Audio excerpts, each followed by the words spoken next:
Hello there, YouTube. We are back with some more Matchplay commentary for y'all. I'm joined by the Quackerty McQuackerton, the Kaiju King himself, TJ. I can't do it. I tried to do the Jurassic Park thing, but it didn't work. It instantly fell apart. I'm so sorry. I'm so sorry.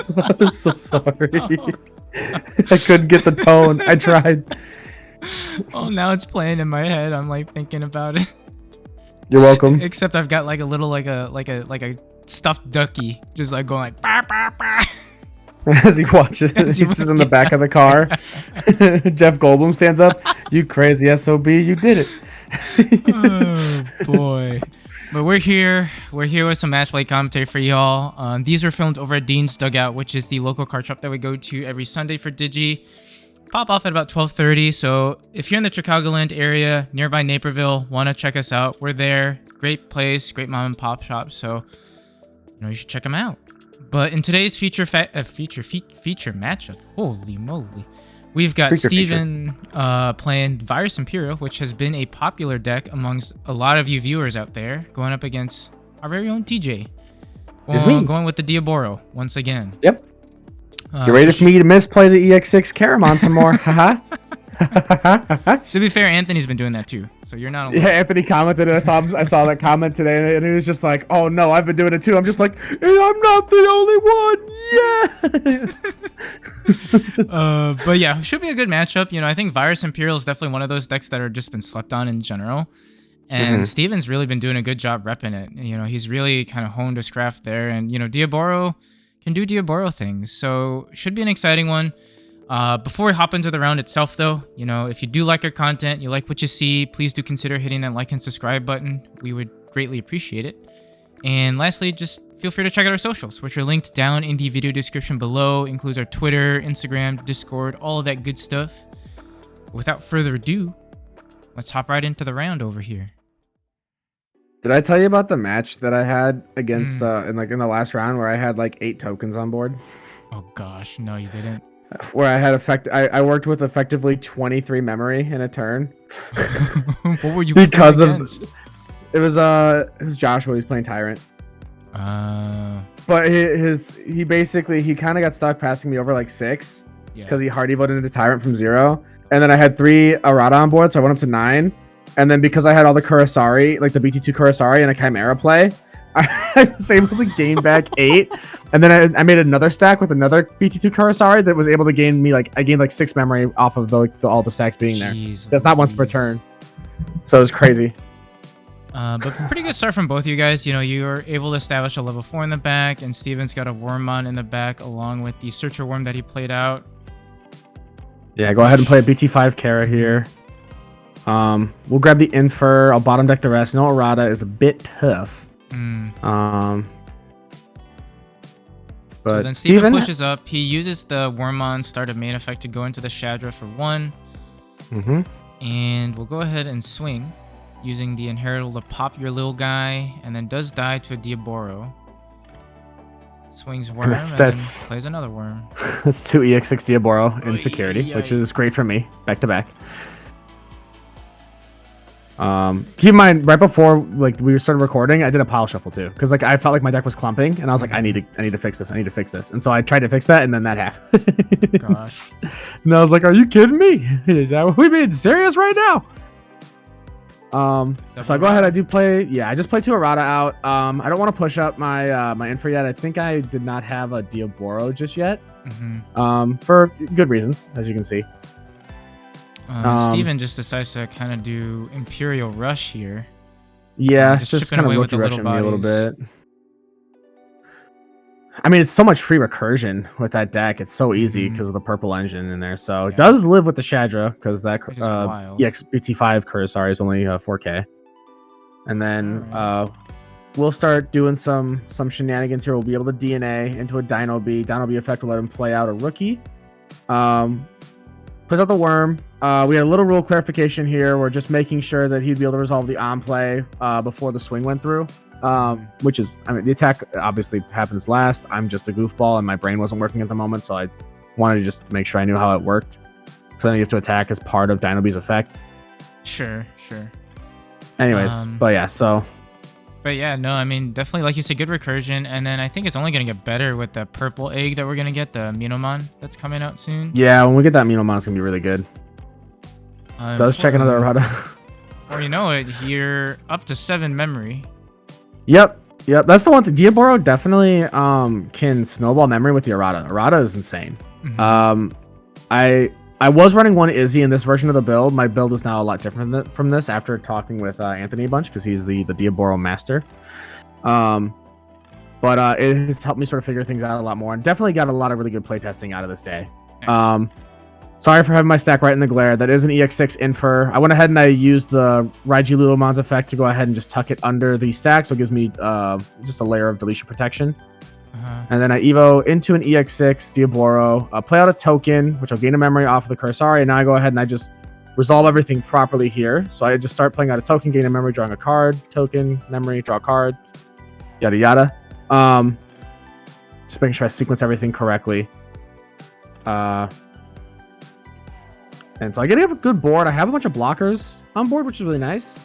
And so at this point, I'm debating if I should swing over the Wormmon. Unfortunately, my brain and my eyes weren't communicating in this moment, and I wasn't looking at the 2 suspend inheritables that he has in the Shadra stack. Oh, yeah. And I didn't have a means of clearing that stack. So I'm just kind of trying to consider what I want to do here. I don't have Rush, so I think I end up just hard slamming something the past turn. And I should have swung into the worm, but I'm a silly Billy. You end up playing another errata. Yeah, just trying to set up for more memory on the next turn. Sure. Yeah. Training to reveal double train. Jeez. Yep. Things were a little wonky. He swings, suspends 2 tokens, and at this point, my brain hits and goes, "Oh, oh, huh." He's got 2. He forgot to unsuspend his Wormmon, but he catches it in a second. Yeah, there it is. And so he swings, and then I block, and then he's like, "Do you have a blocker?" I'm like, "Nope." And I was like, "Oh, and then I clarify. I'm like, I should have swung over that worm." I mean, you would think, because what gives your tokens blocker? Is it the EX-06? Yeah. So I was worried. Guy would be a blocker too, but I guess he's not, right? No, he gives it to all the other Diaboromon. It's a little bit. It feels like an unnecessary limitation on the deck. It's one of those things again where it's like they make the deck maybe a little bit too fair. Right. In that regard. Because I don't think it would really make the biggest difference. Diaboro was itself a blocker as well, and it gave everything blocker. But then once you removed him, it was like GG's for the blocker. Right? Yeah, I don't remember. Maybe let me check. I don't. No, because I remember playing against Diaboro a lot back in like. Yeah, all of the Diaboromon game BT7 blocker days, and I was just like, I hate that man so much. Yeah, that is a pretty good. There's only so much my Hexablock can do. Yeah, but I guess the thing I can see why is because they also give it jamming. So if EX-06 had jamming, it would be a little bit kind of scary. It could be a little nasty if it also had jamming. But at the same time, I don't know. It doesn't really have like any like security bomb protection. So and so many other decks get jamming for fucking free. So I don't know. I hear you. But anyway, so all right, we kick off game 2. So Steven goes ahead and hatches into his Poro. No rookie, it seems. So he just has to hard play a tie, which is a little rough. Yeah, it's a tough brick. I'm able to see the BT2 Kara. I go ahead and just play an EX-06 Caramon. I definitely put that in trash. It doesn't go bottom of deck. I don't know what you're talking about. That'd be crazy if I put that at the bottom of deck. Yeah, of course. And then I just go into a BT2 Kurosari to play out Narada, and then Steven goes to 3 anyways. Plays Davis Ken. It chokes me to 1. At this point, I'm considering what I want to do. I do have the the EX-06 Caramon inheritable. You decide to just throw Kurosari. Yeah. Just to make sure that security is checked. They gotta tell it and show it who's boss. So just hit a Deathclaw, which pops it, and you can play a token off of that, and then you play another errata. It seems. Yeah. I think I had a Kurosari in hand, but I was like, well, he's gonna go 3 regardless. I'll just set up the errata now while there's nothing on board, so I can maybe get more explosion out of my turn in the future. Especially now that I have the Caramon in trash and the Kurosari. So we saw Steven play the Vmon from the Davis and Ken effect, do a little bit of searching with its effect as well as Analog Youth, and then hard Evos into Flamedramon. But I think maybe just forgot that he didn't have the right stuff in trash. Yeah. I go ahead, I just do more setup. I think I grabbed the errata here. Yeah, I do. Bottom the Kurosari. Just you know, getting things cooking. I made the Diaboromon token on board for a reason because I think all I had in hand was an ace, and so I wanted to be able to clear something if I needed to. I also wanted to save it to be able to kind of just do like one big explosive swing instead of like risking putting stuff in trash that he could use. Sure. So I go Raiji. Then you go Diaboro. Diaboro effect plays out stuff. Then you can start cascading with your erratas. Bring out all the tokens. Yep. So I get all the draw off of the BT2 Caramon Inheritable. They all have... start swinging for the fences here, right? Yeah, they have Rush and they have Jamming, so I just start swinging. And it's basically just the game of, if I hit a security bomb, maybe I'm sad. If I don't, then it's GG's, and I don't. That's so we go ahead clean. and that's game 2, yeah. Oh, I had 2. That's right. I had 2 Inframon and Security, which is you got those tokens from when we went to regionals, right? Yes, Peoria Regional. Shout out to that. Shout out to Jace. Jace Kid. Yes. We've run into each other a few times already now. We played each other at Gen Con, then sat next to each other at Nats, and then saw each other in Peoria again. So, great guy. I think we've played a couple of his crew members. Shout out to Tommy, who I played Dark Knight against. I think you're part of his crew too. Seemed like a just chill group of guys. Yeah, it was cool. I'm very glad I picked up those tokens at the Peoria Regional because they have been huge for me. And a lot of Jason's stuff looks great. You know, he's got a lot of playmats and stuff. If I can find the link to his like shop, I'll link it in the video description. Has a ton of stuff. You know, like I think he had a lot of Bloom stuff, a lot of All Four stuff, and like just high quality stuff. Yeah, and the tokens they feel like they're a little bit thinner than a regular card, but they're close enough, so they fit really well in a sleeve. Nice. And I love the art for the Diaboro. It's so kooky, so funny. All right, we go into game 3. Steven goes ahead, just worm in the back, and then plays out of Davis and Ken. Yeah, definitely a good momentum builder for him. I have a pretty similar turn to game 2. I definitely put those in trash. I didn't put them in the bottom of the deck. I don't know what you're talking about. Yeah. And then I just play training. Grab an errata. That's fair. Bobneck the ulti flare. Good start from both of y'all. Steven just decides to stay in the back, plays out a Vmon, pitching a Dino Bee, and then drawing 2, then plays out a Miss Mem to mill 2 and draw 1. Just getting good setup. That Vmon will get bounced back, so I'm not super worried about it. At this point, I'm debating. I think if I want to use the training to go into a Kurosari to play out the boy for free, which I think I do. I think that's what you end up doing here. Just a pretty solid play. Yeah, I'm realizing at this point I probably. Okay, that's right. I go into EX-06 Infer in the front there. Did I only go into it for 2? I was at 1, no? You were. Or was I at 2? I think you're. Whoops. Nah. No, I think I was at. Maybe I was at 2. I thought I was at 2. I don't know. It's hard to tell with that memory marker, admittedly, because it is a little bit weird where it's at. So I'm pretty sure he was at 1 when he played. And then he played the mist, so yeah, you probably were at 2. Yeah. Anyways, if I was at 1, whoops. All good. I don't think it's a huge change. I mean, even if like at the end of the day too, like this is a casual locals. Like we're all just having fun with it. You know, we're not, sweating out too much. Small stuff happens. We're just here to learn the decks and have some fun. Yeah, and on the previous turn, Steven did have a little bit of an issue. He thought he had a certain card in trash and did not, so he was stuck kind of evoling into the wrong thing. I go ahead and I Digivolve 1 Flamedra and then use the alternate effect of the Diaboro Ace to pop the other Flamedra. Yeah. At this point, I think I'm like, I have Rush, so let's just swing with some aggression. I do hit another Davis Ken, which is like, hit a Shadra security, which does not have jamming, so the token does die. And then I thought I would gain memory for a second, but then I'm like, wait, no, I don't have blocker, so I put it back. I think you're debating swinging with the ace here. Yeah. Might as well just go for it, yeah. Just go ahead and swing, play out another token. Just hit a tie. Token Sky Rush, you go ahead and swing with that guy. Yep. And then I think at this point I'm just like, well, I mean, just put him to 0 security. I know that deck doesn't really have blockers, so put the pressure on. I go ahead and swing. Yeah. Yeah. And if he clears my ace stack, I'll spit out a token anyways. It's like you play another Caramon. Mm-hmm. To pass over turn and totally totally bottom decked that stuff. Yeah, or I trashed it. Totally trashed it. Didn't bottom deck it at all. Whoa. Let's not get crazy with the accusations here. All right, so we go out and seems like he played a Wormmon from the Davis and Ken effect.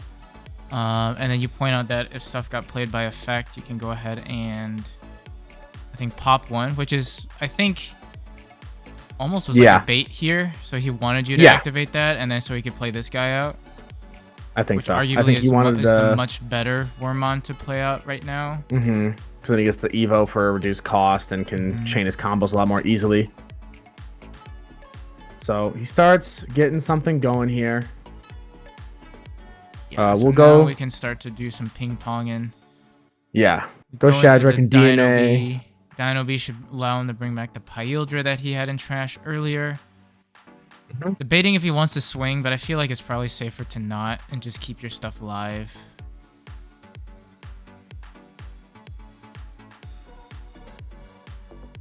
He could, I guess, in theory, swing over the token, but you might as well just, Go ahead, go into the Dragon mode via DNAing both Pyil and Dino B. And then I'm just reading the card to remind myself what's going on. Yeah. And he's sitting at that pretty 2 memory, which is where you want to be in this sort of situation, is when you do end up swinging, you can go ahead and do some shenanigans. And then I go ahead, I choose to keep my Diaboromon stack alive as the 1 Digimon I get to select. And he goes ahead and swings into it. So I'm like, well, if it's going to go bye-bye, I'd rather it not go bye-bye just yet. I'd rather force him to swing into it. Yeah. Bottom decks, the Dragon mode to it turns off security effects on cards it checks. We'll go ahead and gain the overflow off of the Diaboro deletion, and unfortunately hits a Death X. Yeah, it does hit Death X, which he's unfortunately 15k, so now he has to resolve his on deletions. Even Steven himself said that when this happens, he's like, I hate it when this thing dies. he's like, I have to all these on deletions I have to resolve, and I have to make sure I resolve them correctly. It's so annoying. And I'm just like, I get it. That makes sense, man. Yeah, that is unfortunate. Yeah, so he goes ahead, starts kind of resolving everything and doing the effects properly. On plays to Evo and to the Shadra, then goes ahead and plays a Worm. Worm does Search, then he goes ahead and does the on deletion for the Fighter mode. Does not have a Vmon in trash, so only can play out the Wormmon. Wormmon plays, we'll go ahead and do another dig. Picks up another Wormmon. Yep, trashes Seth, and then bottom decks a Calling. It's kind of just whiteboard setup. Yeah, but like you said earlier too, right? His only issue right now is that he doesn't have any blockers, which if he can't clear the token right now, he just loses. Yeah, which he has an ace in hand. He did grab a Valkyrie ace earlier. Right. That I saw. So I'm aware of that, and I have to, and so I'm like right now at the moment I'm just like, okay, he has the ace in hand. As long as he doesn't go to a 5, I just have game because there's no blocker.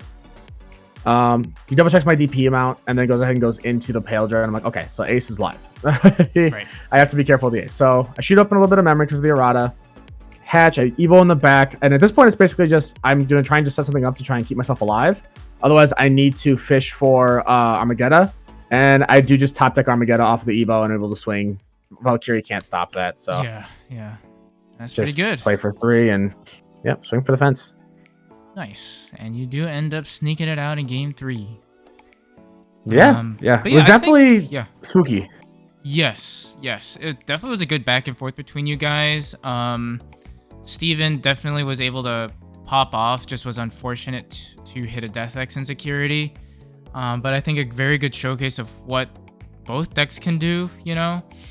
And we've talked about this a lot, especially in our tier list, but I'm glad that our locals is pretty like non-meta heavy right now. We're all just sort of just having fun with a lot of decks.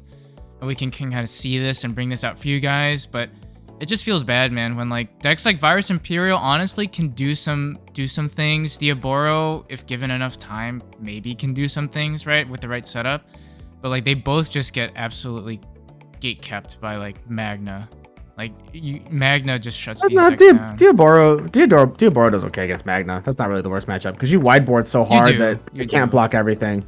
But I guess for Imperial, it's bad. Imperial, it's very bad. Yeah, I think the main point is just like Magna is such a big gatekeeper to a lot of these sort of mid-tier decks, which is why we're glad that we can just get these out for you guys. You know, there are definitely a lot of fun decks out there that are sort of like hovering around in the middle grounds, and we want to bring them to you guys. So hopefully you guys are enjoying some of this stuff.